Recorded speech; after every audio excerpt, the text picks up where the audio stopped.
హిందూ ధర్మం సనాతనమైనటువంటిది. అలాంటి సనాతనమైన హిందూ ధర్మానికి పట్టుకొమ్మల ఆలయాలు.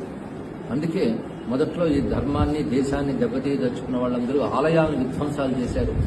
ఆలయంలో అనేక రకమైనటువంటి అక్రమాలు కూడా చేశారు. కానీ స్వాతంత్రం వచ్చిన తర్వాత వాటిని సవరించుకోవడం ఇప్పటికీ సాధ్యం కాలేదు. పైపెచ్చు హిందూ దేవాలయాల ఆదాయాన్ని తమ చేతిలో పెట్టుకున్న ప్రభుత్వాలు దేవాలయ నిర్వహణలో హిందువులకు స్వతంత్రత లేకుండా చేశారు. మరొక బాధాకరమైన అంశం ఏంటంటే హిందువులు ఈ విషయాన్ని నేటికి తెలుసుకోలేకపోతున్నారు. ఈ విషయంలో ఏకం కాలేకపోతున్నారు. ఇప్పుడు అలా ఏకం కావాల్సిన తరుణం వచ్చింది. ఇప్పటికీ సమయం చాలా మించిపోయింది. ఇప్పుడే ఏకం కాలేకపోతే సనాతన ధర్మాన్ని మనల్ని మనం రక్షించుకోవడం. సనాతన ధర్మం బాగుంటేనే దేశం బాగుంటుందని గుర్తుపెట్టుకోవాలి. అందుకే దేశం సుభిక్షంగా భద్రంగా ఉండాలంటే సనాతన ధర్మం బాగుండాలి. సనాతన ధర్మం బాగుంటే దేవాలయాలు రక్షింపబడాలి.